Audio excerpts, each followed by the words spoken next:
ঘটনাটা কি হয়েছে বলুন। বলছি আমার বউ বলছিল পেট ব্যথা ঠিক আছে, জোরে বল। পেট ব্যথা তারপর আমি বলছি ঠিক আছে, তো গ্যাসে গ্যাসে উঠে পড়ে এই ডেলিভারি বাচ্চা কাচ্চা হয় কদিন ধরে হচ্ছে? অনেক দিন। তারপরে তো আজকে এই কেসটা হবে, আমি বাড়ি ছিলাম না। কাজে গেছিলেন? হ্যাঁ, কাজে গেছিলাম।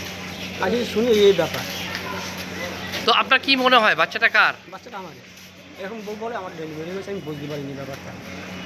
তাহলে বাচ্চাটাকে আপনারা নেবেন তো? হ্যাঁ, হ্যালো, তা বাচ্চাটাকে ফেলতে গেল কেন আপনার? সেইখানে কে বলে? আমি ছিলামই না স্যার বাড়িতে। বাচ্চাটাকে তো আপনার স্ত্রী রেল লাইনের দিকে ফেলে এসছে তো গিয়ে। লাইনে ফেলেনি, পায়খানাই আছে আমার পাশে পায়খানা আছে, পায়খানা লাইন ধরে ফেলেনি, আমরা ওইখানে বসেই ছিলাম। এটা তো একটা অপরাধমূলক কাজ করলেন উনি। হ্যাঁ, তো এখন কি চাইছেন? বাচ্চাটা আমার বাচ্চা, আমি নিয়ে যাবো। আপনার নাম কি? আমার নাম রিপন মালাকার, আপনার বাড়ি?